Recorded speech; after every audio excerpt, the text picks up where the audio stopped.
and you are joining me live at Singapore Science Centre, the Annex Hall. And today, the 7th of September, is a very important day, a significant date for myself personally, and obviously for the De La Salle School Robotics Club. Okay, we are at Annex Hall Science Centre, and this is the final rounds of NRC 2024.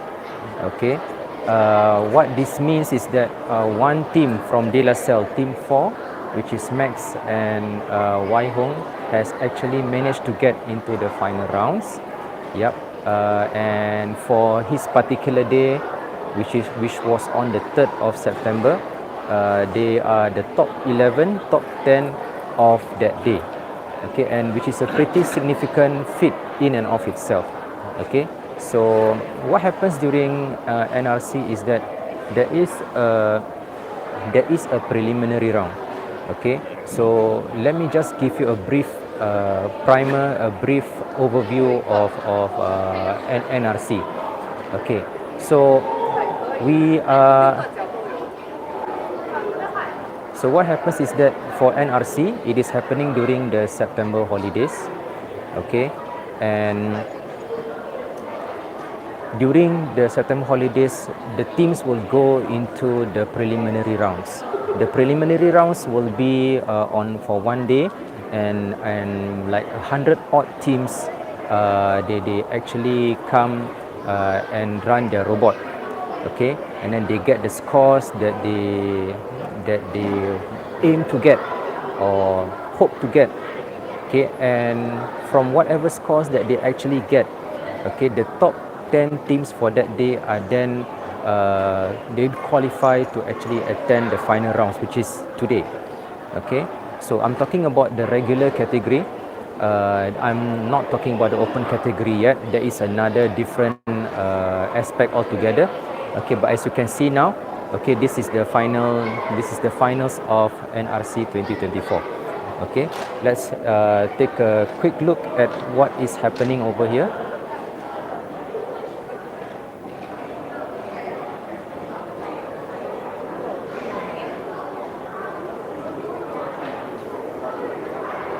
Okay, so what we have over here are all the teams from. Let me just adjust my spectacles for a little bit. Okay, so what happens is that all the teams, you can see now there are less teams than the preliminary rounds, because there's top 10, top 11 from day 1 and top 10, top 11 from day 2. So altogether there's about 20 odd teams, less than 25, more or less around there. Okay, so all the teams are here. Okay, they have actually been briefed by the chief judge. So for a final rounds of NRC, the mission that they are given is different from the preliminary round missions. Okay, for the preliminary rounds, which is for all participants from all over Singapore, they are given some missions that they have to do, and then the teams can spend 2-3 months, usually the month of July and August, and then they actually try to get as many points as they can. They strategize their routes, they plan for their robots, and they try to get as many points as far as possible. Okay, and all of them will get the same mission. Okay, but during these final rounds, the mission is going to be different. Now, I do not know exactly what the mission is about, because as you can very well see, the kids, they are all quarantined over here. Okay, you can see over here, these are all the supporters, and we have got no contact with the kids.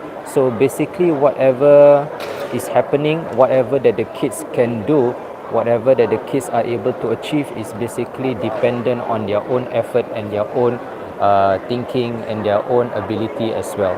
So that is quite a fair playing field for everybody.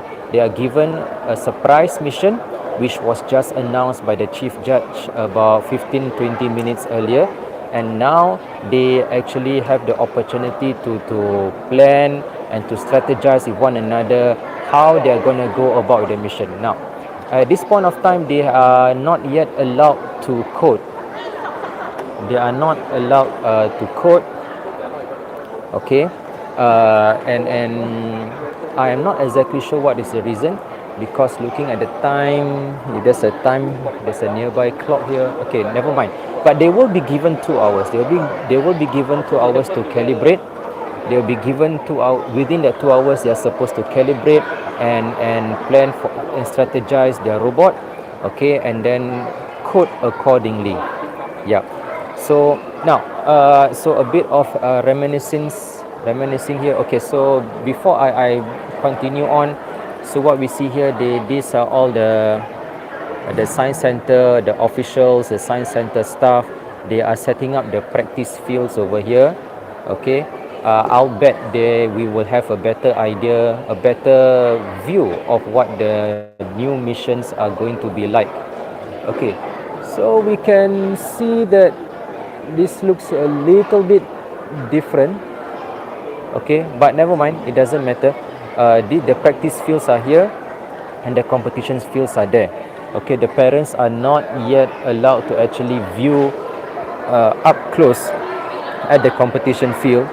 Okay, so this is what is happening for today. 2 hours, probably until about 11:15, 11:30, and then the kids will go for robot inspection, just to make sure that their robot complies with the dimensions and the measurements that that are part of the regulations. Then they will put aside, once the robot complies with the parameters, with the dimensions. Okay, then they will put the robot aside and go for lunch. About a 1 hour lunch break, and then when they come back, the final robot run starts. They will then pick up their robot which they have put aside and then run it. I should think there's only that one chance. On the preliminary round days, there are 2 tries, one in the morning, one in the afternoon. Okay, but for this final run, I think there's only that one chance. So if the kids are going to do something and to achieve something, this is it. Okay, this is going to be it. Okay, so as I've said earlier, today final rounds, I just feel that it ought to be made clear, or rather for viewers that are watching, for supporters and parents that are watching this particular video, parents and supporters of De La Salle School in particular, especially the robotics club. Okay, getting to the final rounds is never a given. It's actually not easy to get into the finals. Okay, you can imagine there's about 100. Okay, let me just see if I can change my camera for a little bit. Yeah, so I just want to make it clear or rather try to emphasize that for the final rounds for NRC, it is not a given. It is actually not something easy. Okay, if you have about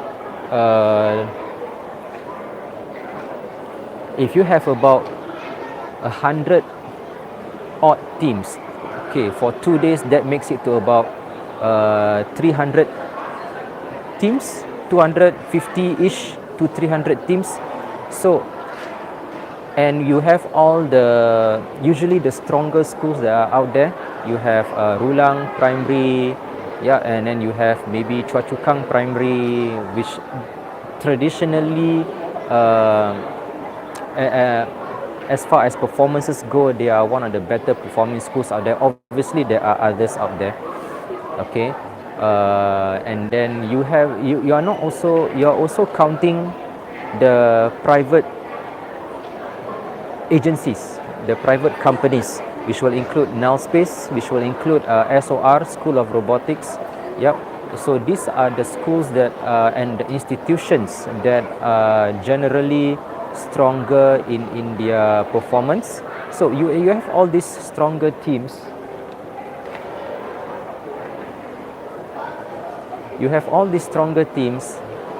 and they in and generally they will qualify for the final rounds. Now, obviously, it's not a given. Today, I see two teams from Rulang, and there's about three or so from Now Space. I think about five more or less.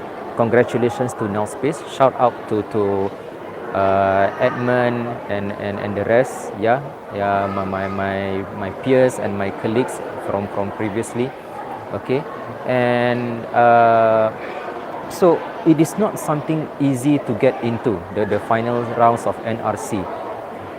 In my previous school, okay, been with the robotics club there at West Grove Primary for about 13 years, okay, more or less. So we will always go for NRC, and even then it is we don't get into the final rounds. It is not a common occurrence. So for us to be able to get into the finals for NRC for this year, it is a very big deal actually. Okay, so this is something that is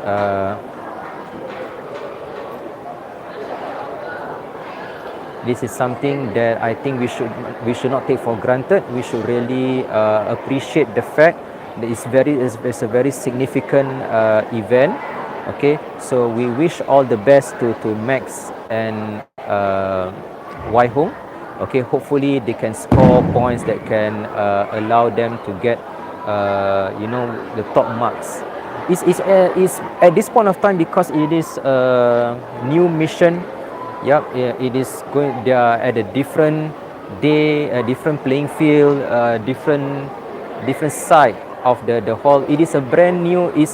Is open to it's anybody's game right now. Okay, so it is entirely up to them. And yep, let's take a quick look about what's happening over there.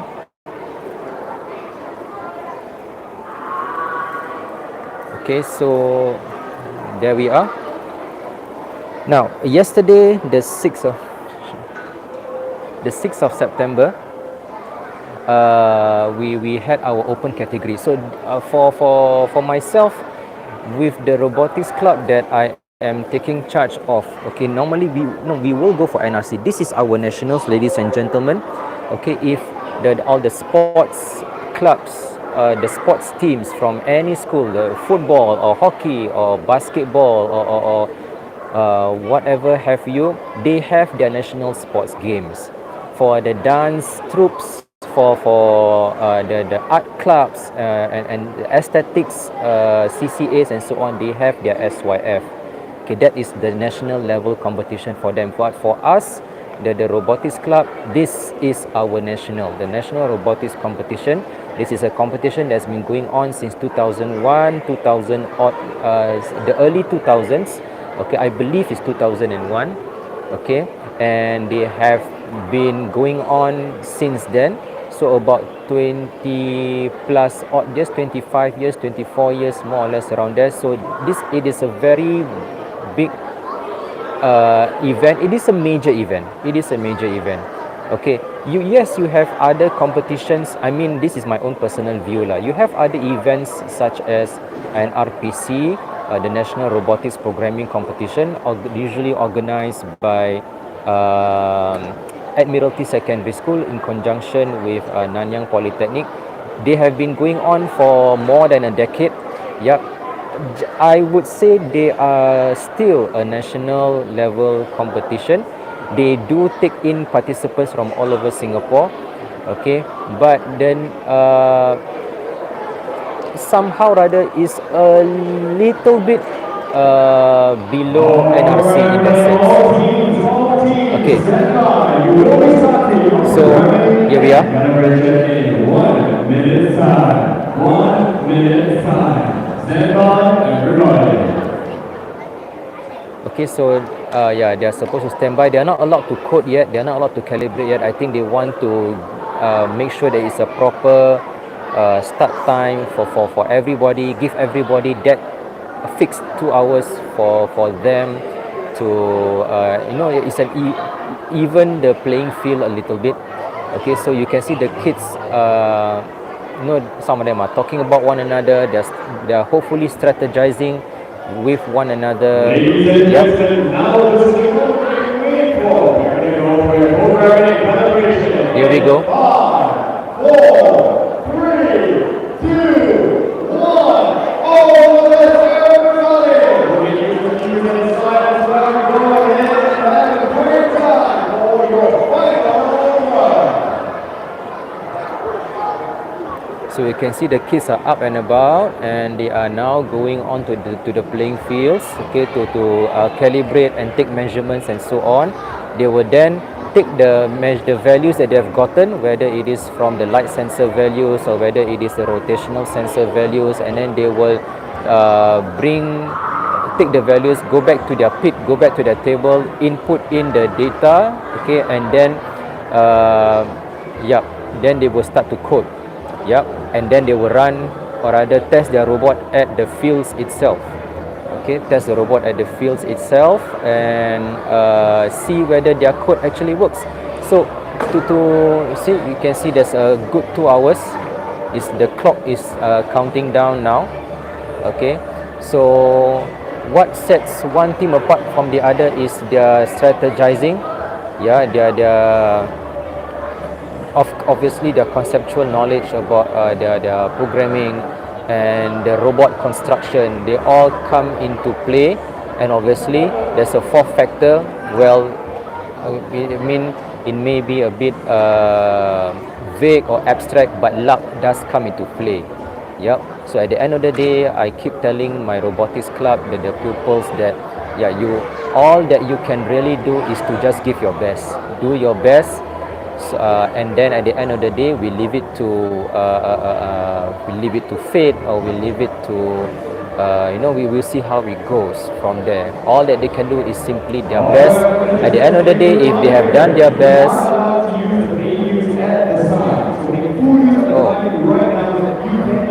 so they are actually allowed to use their playing fields at the side. Okay, now. And then at the same time, go ahead with the main preview and test your code. Now, here's the deal about these practice playing fields that are over on the side. Okay, if the team is actually working almost exclusive, using a lot of light sensor values, I would not recommend they use these practice playing fields, because you see, for many of them, their robot needs to run a base. Especially for the De La Salle team, their robot needs to run or can based on the light sensor values that are specific to that playing field. Okay, this playing field over here and that playing field over here, although to the human eye they are similar, but the light values that are available at the competition field is different from the light values that are over here. You can see that this playing field is there is lesser, lower light intensity versus the competition field where the light intensity is higher. Okay, so the values there are going to be higher than the light values over here. Now, having said all that, if the team is not familiar with light sensor values and they don't use sensors, they simply want the robot to move in a very specific manner, all they need to get is the values, how much of the robot to go forward, how much of the robot to turn right, etc. So then they probably do not need the competition field as much as the rest, so they can just simply take their time over here and use the playing field here, because they don't rely on the light sensor values. Okay, but for De La Salle and if there's any team out here who are using light sensor values, then I do not recommend that they use the light sensors values over here. They should use it over there. Okay, now having said that, at the end of the day, it depends if the team is smart. Well, if the team is smart and maybe the light sensor is new and accurate and the robot is not old, I would say, Okay, pardon the terminology. Then if they are smart enough, they can just still use the light sensor values over here and see whether the robot works or runs the way it is supposed to. Okay, and then just simply take note of the light sensor values that are there. At the end of the day, change it up, yeah, and theoretically it should still work fine. Okay, but to be on the safe side, I would rather just stick to practicing at the competition field if allowances are given. Okay, and you can see over here that I can't see I can't see very clearly from here. Let me just try to zoom in. It would seem that the practice field does not really have the necessary props that are needed for them to see if the robot can perform the tasks there. So maybe you can use this playing field for just for rotational sensor readings. Yep, if they are smart lah. Yep. It all depends on how flexible and how adaptive is their thinking. Yeah, I guess the E21cc comes into play. Yeah, which just recently been hyped up, in our industry. But then again, this is not new. Adaptive thinking has been happening, for years and years and years. Yeah, but that's another story for another day at another platform perhaps. Okay, but regardless, this is a good opportunity for the kids to have adaptive thinking. Right. Okay, so my apologies for not doing the video for the open category for yesterday. I wanted to, but there was a lot happening, a lot going on. Okay, let me just change it up over here. Okay, so once again, my apologies to that wasn't able to do up the open category coverage from yesterday. There was a lot going on. There was a lot for me to inform the kids. Yep. So I didn't get to do a live stream or a video from yesterday lah. But I did take some pictures. Okay, maybe I'll share it with the kids at another opportunity. Okay, yeah. Having said that, okay, I think I shall end my video here. Okay, and let's wish Dilasel and Wai Hong and Max the best of luck, and I will catch you guys again. Okay, thank you and wish us all the best.